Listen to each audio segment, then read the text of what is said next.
Hello दोस्तों, बढ़ते हैं आज के वीडियो में। और आज के वीडियो में कुछ और क्वेश्चन जो परसेंटेज में पूछे गए हैं उनको डिस्कस करेंगे।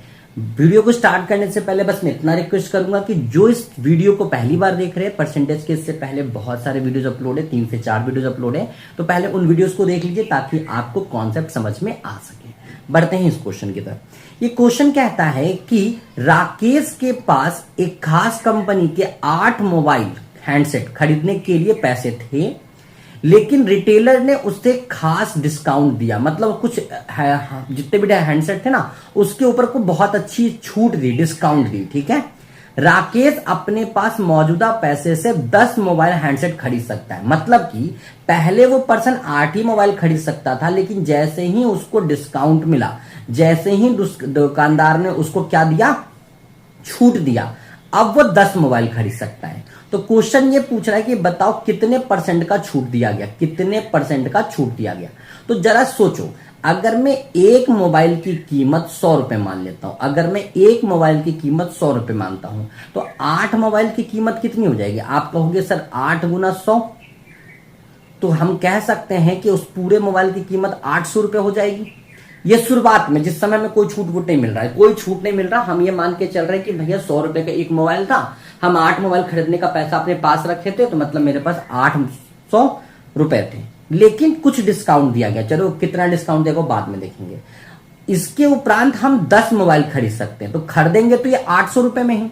तो भाई अगर मैं 800 रुपए को 10 से डिवाइड कर दूं ताकि एक मोबाइल का प्राइस मिल सके, तो मुझे समझ में आ रहा है कि अब मोबाइल मुझे 80 रुपए में ही मिल जाएगा। तो मेरे ख्याल से आप इतने चालाक तो हैं ही कि 100 रुपए में कितने परसेंट का डिस्काउंट लगाएंगे कि वो 80 बन जाएगा। तो मेरे ख्याल से आप बोलोगे सर 100 रुपए में सिंपल सी बात है सर, अब 20% का डिस्काउंट दे दो, क्योंकि 100 का 20% 20 होगा, 100 में से 20 माइनस करोगे 80 आएगा। भाई किसी भी वैल्यू का अगर आप परसेंट निकालोगे 100 का, तो वो वैल्यू अपने आप में आएगी। जैसे अगर मैं 10% निकालता हूं 100 का, 10 रुपए आएगा। यहाँ पे 20% निकाल रहा हूं, 20 रुपए आएगा। तो इस क्वेश्चन का करेक्ट आंसर क्या होगा? 20% आएगा। क्यों आया 20%? क्योंकि 20 रुपए कम था। तो 20 रुपया कम था, किसके रिस्पेक्ट में 20 रुपए कम था? 100 के रिस्पेक्ट में कम था। तो 100 के रिस्पेक्ट में जितना रुपया कम था उतना ही परसेंट उसका वैल्यू होता है। होप आपको वीडियो ये होप वीडियो नहीं बोल रहा हूं, होप आपको ये क्वेश्चन समझ में आया होगा। चलिए बढ़ते हैं अगले क्वेश्चन की तरफ। ये भी कुछ आपका हैंडसेट जैसा ही क्वेश्चन होगा, ठीक है, लेकिन इस क्वेश्चन में आपको उसका प्राइस नहीं निकालना है, कुछ रिलेशंस निकालने हैं। चलिए बढ़ते हैं इस क्वेश्चन की तरफ। क्वेश्चन कहता है राजू हैज 9000 रुपीज, उसके पास 9000 रुपए हैं और वो मोबाइल खरीदना चाहता है। He wants to buy a mobile handset, but he finds that he has only 75% of the amount required to buy the handset. Therefore, he borrows 2000 rupees from a friend. Hindi में बात भी कर लेते हैं। राजू के पास 9000 रुपए हैं, उसे एक हैंडसेट खरीदना था, लेकिन उसको पता चला कि हैंडसेट खरीदने में जितने भी पैसे लगेंगे उसका मात्र उसके पास 75% रुपए है। फिर वो अपने फ्रेंड से ले लेता है कितना? 2000 रुपए।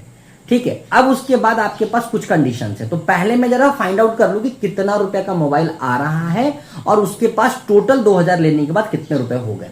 तो जरा मेरे ख्याल से आप सारे बच्चे ये बात मान सकते हैं कि सर अगर मेरे पास 9000 रुपए थे और वो मेरे पास 75% के बराबर है, तो सबसे पहले मैं ये निकालूंगा कि मेरी मोबाइल है कितनी की। मतलब 100% की वैल्यू x हो जाएगी, 100% की वैल्यू क्या हो जाएगी? x हो जाएगी। तो x की वैल्यू कितनी आ जाएगी? कैंचिया गुना कीजिए, 100 गुना 9000 बटा 75। ये 25 से कट जाएगा 3 बार में, ये 25 से कट जाएगा 4 बार में, ये यहां से सॉल्व करेगा इसको 3000 बार में। मतलब मोबाइल की कीमत तो हो रही है 12000 रुपए। मोबाइल कितने में आएगा आपका? 12000 रुपए। ठीक है, अब बात करते हैं कि इन्होंने स्टेप क्या क्या लिया। इन्होंने कहा कि मेरे पास 9000 रुपए थे और मैंने अपने मित्र से 2000 रुपए और ले लिए। तो मतलब अब भाई साहब के पास, मतलब राजू जी के पास अब कितने रुपए बचे हैं? 11000 रुपए बचे हैं। ठीक है, अब देखो कि इसमें से कौन सा कंडीशन मैच करता है। पहला है Raju still does not have a enough amount to buy the handset. Raju के पास उचित मात्रा में पैसे नहीं है कि वो मोबाइल खरीद सके। रुक जाना, यहाँ पे कोई आंसर मत बोल रहा है कि सर समझ में तो आ रहा है, क्योंकि यहाँ पे 12000 का मोबाइल, उसके पास 11000 ही है, तो मैं ऐसे ही टिक मार दूंगा। पूरा ऑप्शन जब तक मत पढ़ना, ऐसे वाले कंडीशन में आंसर टिक करने की आवश्यकता नहीं है, कहीं ना कहीं कुछ रहता है हिंट जैसा। ठीक है, अगले में पढ़ो, Raju has exactly the same amount as required to buy the handset. Raju के पास एग्जैक्टली उतना ही पैसा जितने में मोबाइल आएगा। भाई ये तो संभव ही नहीं है, 12000 का मोबाइल उसके पास 11000 है। Raju have enough amount to buy the handset and will have 500 with him after buying the handset. कह रहा है कि राजू के पास इतना पैसा है कि वो मोबाइल भी खरीद लेगा और उसके पास 500 रुपए बच भी जाएंगे। भाई ये कैसे संभव है, उसके पास तो 11,000 ही रुपए है। आखिरी line, Raju has enough amount to buy the handset and he will have 1000 after buying the handset. ये वाला तो बात और ही गलत बोल रहा है, ये बोल रहा है कि भाई मोबाइल भी खरीद लेगा और 1000 रुपए बच जाएगा। ये भी संभव नहीं है। ठीक है, तो इस क्वेश्चन का जवाब ये सही है। अब मैं आपको रोका क्यों था मैं बता रहा हूं। अब यहां पे इनफ अमाउंट बोला था, लेकिन अगर मान लो नीचे में जाके कहीं एक सटीक ऑप्शन होता कि राजू के पास 1000 रुपए कम है, तो प्रायोरिटी पे आपका ऑप्शन वो सही होता, ये सही नहीं होता। इसलिए तुरंत ऑप्शन ए क्लिक नहीं करना ऐसे एग्जामों में, ऐसे क्वेश्चन में, एग्जामों में। एक बात ध्यान रखना, ठीक है। चलिए बढ़ते हैं अगले क्वेश्चन की तरफ। अगला क्वेश्चन कहता है कि एक दुकानदार मालिक ग्राहक को किसी वस्तु पर निम्नलिखित छूट प्रदान करता है। क्या क्या छूट देता है भाई? 10% और 20% का क्रमिक छूट देता है, जिसको हम सक्सेसिव चेंज कहते हैं, और फिर 10% सेवा कर चुक लेता है, मतलब आप पे टैक्स लगाता है। ठीक है, तो पहले कंडीशन में देखो छूट दे रहा है तो प्राइस घटेगा और टैक्स ले रहा है तो प्राइस बढ़ेगा। तो पहला कंडीशन है कि भाई 10% का छूट देता है, 20% का छूट देता है और 10% का टैक्स लेता है। देखना, एरो नीचे जाने का मतलब छूट दे रहा है, प्राइस घटेगा, एरो ऊपर जाने का मतलब प्राइस बढ़ेगा। पहला कंडीशन ये है। अब जरा मुझे बताओ 10% का छूट, तो 10% कल हमने पढ़ा था 1/10 होता है, क्योंकि प्राइस घट रही है ये 9/10 हो जाएगा। 20% का मान 1/5 होता है, अगेन प्राइस घट रही है 4/5 हो जाएगा। ठीक है, और 10% मान बढ़ रहा है तो 1/10 की जगह ये कितना हो जाएगा? 11/10 हो जाएगा। पहले जरा समझ लो जो पहली बार वीडियो देख रहे होंगे आज। देखो 10% से अगर प्राइस घट रहा है तो 10% का मान 1/10 होता है। अगर मैं कह रहा हूं 10% से प्राइस घट रहा है मतलब हर 10 रुपए पे 1 रुपया घट रहा है। अगर 10 रुपए पे 1 रुपया घट रहा है मतलब आप दुकानदार को दोगे कितना? 9 रुपया। कितने में? 10 रुपए में। 10 रुपए की बजाय कितने रुपए दोगे? 9 रुपया। इसलिए हम उसको 9/10 लिखते हैं। ठीक है, अब जैसे कल मैंने समझाया था, क्योंकि क्वेश्चन परसेंटेज में है तो पहले इसको परसेंटेज में कन्वर्ट करो, मल्टीप्लाई बाय 100 करोगे। ठीक है, 0 से ये कैंसिल आउट हो जाएगा, इसको मल्टीप्लाई करेंगे अगर हम तो 396/5 होगा। देखना ये आपका 36 हो जाएगा, 36 गुना 11 की वैल्यू ये होगी। इसको जरा सॉल्व कर लीजिए तो ये हो जाएगा आपका 79 पॉइंट आई थिंक 6×12 ठीक है। पर मैं आपको एक यहां पे चीज कहूंगा कि इसको ना बैठ के सॉल्व मत करो यार। सॉल्व करोगे ना बहुत लंबा टाइम लगेगा। ठीक है, सॉल्व अगर आप करने जाओगे तो बहुत लंबा टाइम लगेगा। मैं तुम्हें एक लॉजिक बताता हूं, और मेरे ख्याल से लॉजिक क्या, इतने समझदार तो तुम लोग भी हो कि देख के बता दोगे कि ये चीज संभव है कि नहीं। जरा मुझे बताइए 25 नहीं होगा, सिर्फ 2 होगा। मुझे जरा बताओ अगर मैं इस सारे एक्सप्रेशन को लिख दूं। अब यहां कह रहा है कि पहले 20% छूट, तो 20% छूट का मतलब 4/5, 10% छूट का मतलब 9/10, और फिर 10% टैक्स ले रहा है मतलब 11/10 मल्टीप्लाई बाय 100। ये आपका फर्स्ट केस था, ये आपका सेकंड केस था। अब आइए थर्ड केस पे। थर्ड केस पे टैक्स आप पहले दे रहे हैं मतलब 11/10, फिर आपको 20% का छूट मिला मतलब 4/5, और फिर आपको 10% का छूट मिला मतलब 9/10 मल्टीप्लाई बाय 100। जरा मुझे बताना, ये ऑप्शन मैं आपके ऊपर छोड़ रहा हूं जो आपको टिक करके बताना है। जरा मुझे बताना क्या तीनों का आंसर अलग अलग आएगा क्या? अगर मैं थोड़े देर के लिए इस कैलकुलेशन के पोर्शन को हटा भी देता हूं, चलो हटा दो, मुझे कोई मतलब ही नहीं इस कैलकुलेशन। जरा मुझे बताना जरा कि क्या तुम्हें लगता है कि इस क्वेश्चन में तीनों एक्सप्रेशन के मान अलग अलग आएंगे क्या? अगर आएंगे तो भैया बताना जरा कौन आंसर होगा, अगर नहीं आएंगे तो फिर कौन सा आंसर होगा। ठीक है, बाकी मैं कल शाम में इसका आंसर पे अपलोड कर दूंगा कि इसका करेक्ट आंसर क्या होना चाहिए। ठीक है, अगर तुम्हारा जवाब नहीं आया तो। चलिए, ये बड़ा प्यारा क्वेश्चन, और ऐसे क्वेश्चंस एग्जाम में बहुत आ रहे हैं, ऐसे एग्जाम में क्वेश्चंस बहुत आ रहे हैं, ध्यान रखिएगा। चलिए बढ़ते हैं इस क्वेश्चन की तरफ। क्वेश्चन क्या कह रहा है कि इन अ एडल्ट पॉपुलेशन, ठीक है ना, कोई भी वयस्क आबादी है किसी भी शहर का जिसमें 40% मेल और 30% महिलाएं मैरिड है, 40% पुरुष और 30% महिलाएं क्या है? विवाहित हैं। तो मैं कह सकता हूं कि 40% of man is equal to 30% of women. ये क्वेश्चन कहना चाह रहा है मैरिड के बेसिस पे। ठीक है, यहां से जरा इसको सॉल्व करूंगा तो मैं कह सकता हूं कि 4 मैन जो होगा वो 3 वुमेन के बराबर होगा। ठीक है। यहां से मैं एक और बात कह सकता हूं कि अगर मैं इनका अनुपात निकाल लूं या इनको मैं फ्रैक्शन में लिख दूं तो कुछ मैं इस प्रकार लिख सकता हूं। होप मेरी बातें यहां तक तो आपको क्लियर होगी।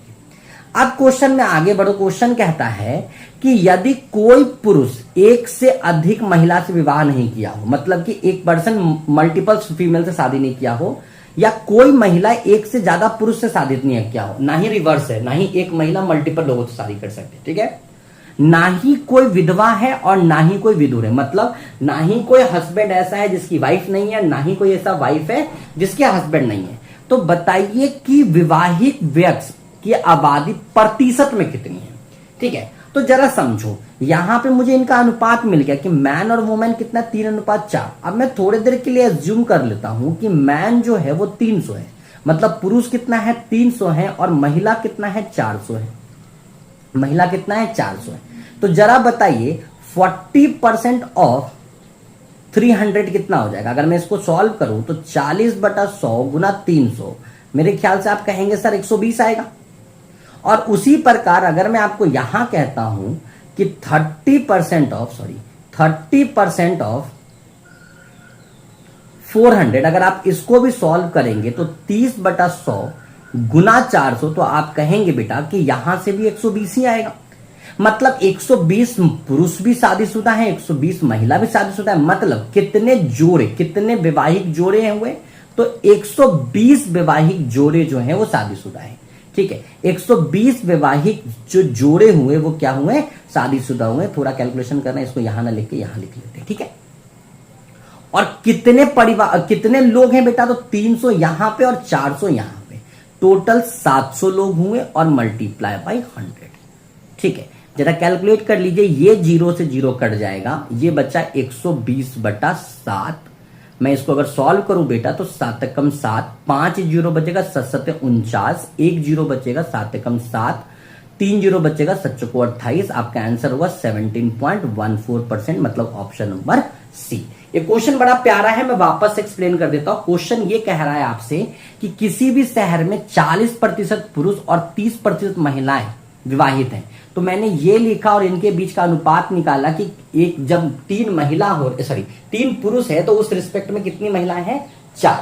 फिर मैंने इनका मल्टीपल ले लिया, कोई ऐसा मल्टीपल जो मतलब बोल सकते हैं कि जो इजी, एक ही नंबर से मैंने दोनों में मल्टीप्लाई किया है ताकि इजी कैलकुलेशन हो सके। तो 3 को मैंने 300 मान लिया, 4 को मैंने 400 मान लिया। अब 40% 300 का निकाला तो 120 आया, और 400% का 30% निकाला तो भी 120 आया। अब क्वेश्चन में कहा भी था कि जितने आपके लोग हैं वो सारे के सारे क्या हैं, ठीक है, या तो शादीशुदा हैं, ठीक है, उसमें, और जो भी पुरुष है वो उसने एक शादी की है, जो महिला है वो भी एक शादी की है, तो मतलब जोड़ा तो मिलेगा ही मिलेगा। तो 120 लोगों का जोड़ा मिला, 120 लोग कितने में, तो 120/700। वहां से सॉल्व कर लीजिए क्वेश्चन को। ठीक है, चलिए बढ़ते हैं अगले क्वेश्चन की तरफ। अगला क्वेश्चन क्या कह रहा है भाई, अगला क्वेश्चन कह रहा है कि प्रति किलोग्राम चावल की कीमत 25% की वृद्धि के परिणाम स्वरूप एक व्यक्ति 1200 रुपए में 6 केजी चावल कम खरीदने में सक्षम है। तो प्रति किलोग्राम चावल की मूल कीमत कितनी क्या थी, मुझे जरा बताओ। ये जो पर्सन है वो 6 केजी सामान कम खरीदा, उसके पीछे रीजन क्या है, उसके पीछे रीजन है कि 25% प्राइस बढ़ा, 25% प्राइस बढ़ा। यानी मैं कह सकता हूं कि अगर ये प्राइस नहीं बढ़ा होता तो वो सामान हो सकता है उतना ही ले जाता जितना वो सोच के आया था। यानी कि 25% किसके बराबर होगा, 6 केजी के बराबर होगा। जितना प्राइस बढ़ा उतना ही सामान वो कम खरीदा। ये दोनों एक दूसरे के लिए क्या है, समानुपाती है, कॉम्प्लीमेंट्री है। ठीक है, अगर मैं तुम्हें ये कहता हूं, तुम ऐसे समझो मुझे, मैं अगर तुम्हें कहता हूं कि 1 रुपए में 1 चॉकलेट मिलता है, उस हिसाब से तुमने 100 रुपए में 100 चॉकलेट खरीदे होंगे पहली बार में।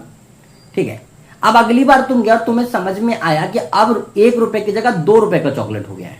तो भाई अगर 2 रुपए का चॉकलेट हो गया है, ठीक है, तो अब आपके पास नंबर ऑफ चॉकलेट कितने हो जाएंगे, आधे हो जाएंगे। ये आधा क्यों हुआ, 100 से चॉकलेट 50 क्यों हुआ, क्योंकि 1 रुपए से 2 रुपए का प्राइस हुआ, 1 से 2 का प्राइस हुआ, जिसकी देन है कि अब आपके पास 100 से कितने रुपए की कितने चॉकलेट हो जाएंगे, 50 रुपए, 50 चॉकलेट हो जाएंगे। मैं वापस से बोल दूं, शायद अगर इसमें थोड़ा बहुत कंफ्यूजन भी हो जाए तो वेट करो। देखो मैंने क्या कहा, मैंने आपसे कहा कि मान लीजिए 1 रुपए में 1 चॉकलेट मिलता है। ठीक है, 1 रुपए में एक चॉकलेट मिलता है। अगर 1 रुपए में एक चॉकलेट मिलता है तो मेरे ख्याल से आप इस बात से एग्री करेंगे कि उस हिसाब से अगर मैं 100 रुपए का चॉकलेट खरीदूं तो मुझे 100 चॉकलेट मिलेगा। कितने चॉकलेट मिलेंगे? 100। ये कहानी तब की है जब मेरे पास 1 रुपए की चॉकलेट थी। लेकिन अगर वही 1 रुपए की चॉकलेट अगर अब 2 रुपए की हो जाए तो जरा बताओ, मैं 100 रुपया ही अगर खर्च करता हूं तो मुझे कितने चॉकलेट मिलेंगे? आप बोलोगे 50 चॉकलेट मिलेंगे। क्यों मिलेंगे? क्योंकि प्राइस बढ़ा है। जब प्राइस बढ़ेगा तो सामान घटेगा। ठीक है, तो ये जो 6 केजी सामान कम मिला है किसके कारण मिला है? क्योंकि 25 केजी प्राइस बढ़ा है, 25% प्राइस बढ़ा है। ठीक है, इतनी बात क्लियर हो गई। तो ये दोनों दूसरे के बराबर हो गए न्यूमेरिकली, ये ध्यान रखना। ठीक है, अब इंसान हमेशा मार्केट से कितना सामान खरीदता है? 100%। 100% बराबर कितना? x। यहां से कैचिया गुना करो, x की जो वैल्यू निकल के आएगी वो तुम्हारे पास 24 आएगी। कितनी आएगी? 24 आएगी। अब जरा मुझे बताओ, एक बार वीडियो को रोको और मुझे बताओ कि ये जो बंदा 24 केजी सामान खरीद रहा है ये कब खरीदा है? जब सामान कम वेट हो रहा है तब, यानी कि 6 केजी अगर ओरिजिनल में निकाला जाए तो 6 केजी इसमें जुड़ेगा या घटेगा? तो भैया ध्यान रखना, इसमें 6 केजी जुड़ेगा। क्यों जुड़ेगा उसके पीछे का रीजन बताता हूं। तुमने जो बेस लिया वो उस कंडीशन में लिया जिस समय प्राइस घट रही है। मतलब कि ये जो 24 केजी आया है ये उस समय का आया है जिस समय प्राइस, इसको वेट कम मिला। तो ओरिजिनल वेट कितना होगा? ओरिजिनल जो वेट होगा वो कितना हो जाएगा? 24 + 6, मतलब उसको टोटल 30 केजी सामान पहले मिलता होगा। पैसा कितना पे करता था? 1200। तो 1200 बटा 30 करोगे तो पर केजी, सॉरी 1200 बटा 30 करना है ना अपन को। हाँ, 1200 बटा अगर हम 30 करेंगे तो पर केजी जो प्राइस आएगा वो मेरा कितना आएगा? 40 रुपए आएगा। कितना रुपए आएगा? 40 रुपए पर केजी आएगा। तो इस क्वेश्चन का करेक्ट आंसर क्या है? Question option B, 40 rupees. ठीक है, तो मैंने वीडियोस को शॉर्ट करके रखा है। हर कोर्स वीडियो में मैं 4 से 5 ही क्वेश्चन सॉल्व कर रहा हूं ताकि मैं वीडियोस की संख्या बढ़ा दूं, लेकिन तुम्हारा ना बोलते कॉन्सेप्ट हिलना नहीं चाहिए। ठीक है, तो इस वीडियो में इतना ही। Thank you so much.